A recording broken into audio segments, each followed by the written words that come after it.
يرجون تجارة لن تبور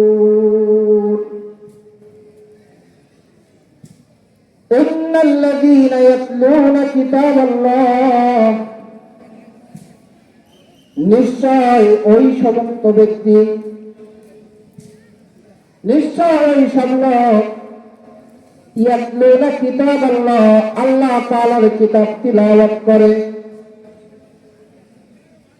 আল্লাহ তাআলার কিতাব বলতে আমরা কি বুঝি?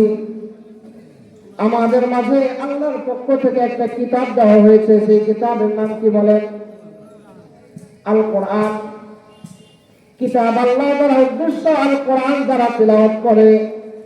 ওয়া আকামুস সালাহ, এবং যারা নামাজ কায়েম করে। নামাজ কি করে? কায়েম করে। এখানে এরকম কি বলা হয়েছে যে যারা নামাজ পড়ে? নামাজ কি পড়ার জিনিস না কায়েম করার জিনিস? কথা বলতে হবে, কিসের জিনিস? পড়া। নামাজ পড়ে, নামাজ কায়েম করার কথা বলা হয়েছে। কোরআনে যতবার নামাজের কথা হয়েছে, কোথাও নামাজ পড়ার কথা বলা হয়নি। নামাজ কায়েম করো, নামাজ প্রতিষ্ঠা করো। এই নামাজ শুধু একা একা পড়লে চলবে না, আমাদেরকেও পড়তে হবে এবং আমাদের আহাল, আমাদের সমাজে, আমাদের পরিবারে নামাজকে প্রতিষ্ঠা করতে হবে। কথা বলো ঠিক কিনা? ইয়াতলুনা কিতাবাল্লাহি ওয়া আকামুস সালাতা ওয়া আনফাকু মিম্মা রাযাকনাহুম সিররান ওয়া আলানিয়া। আয়াতের মধ্যে মানুষের তিনটি গুণের কথা বলা হয়েছে। নিশ্চয় ওই সমস্ত লোক যারা কোরআন তিলাওয়াত করে, ওয়া আকামুস সালাহ, যারা নামাজ প্রতিষ্ঠা করে, ওয়া আনফাকু মিম্মা রাযাকনাহুম সিররান ওয়া আলানিয়া।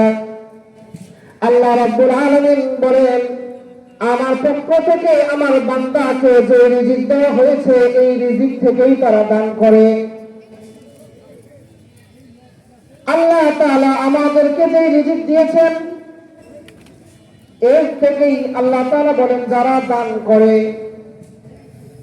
অনেকের কাছে দানের কথা বললে তারা এমন কথা বলে যে দান করার মতো সামর্থ্য আমার নাই।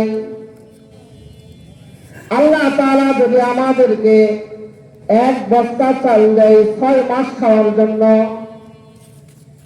আমি যদি এখান থেকে 1 কেজি দান করে দিই এবং যদি এটা ভাবি যে এই 1 কেজি দান করলে তো আমার 6 মাস পর্যন্ত যাবে না, তার আগে শেষ হয়ে যাবে,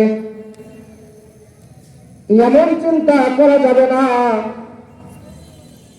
আল্লাহ তাআলা বলেন আমি যা দিয়েছি সেখান থেকেই দান করবে, অর্থাৎ আমার যা কিছু আছে এর মধ্যে থেকে এটা কম থাক বা বেশি থাক, যদি কম থাকে এখান থেকে যদি দান করা হয়, অবশ্যই আমাদের সম্পদ বাড়িয়ে দিবেন কে?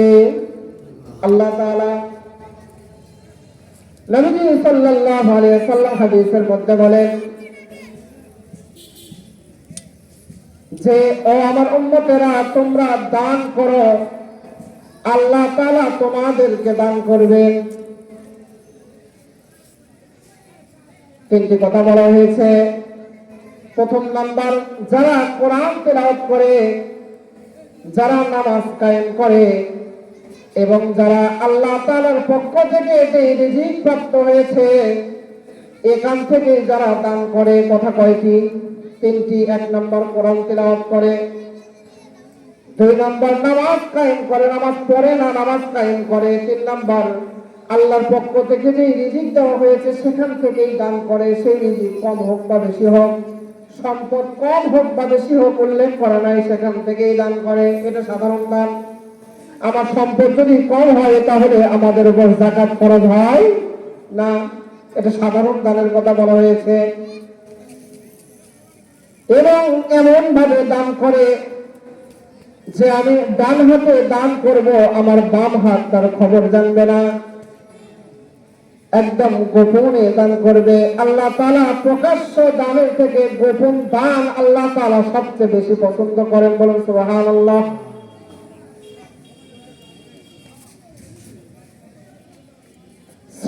ওয়ালানিয়াতান ইয়ারজুনা তিজারাতান লান তাবুর।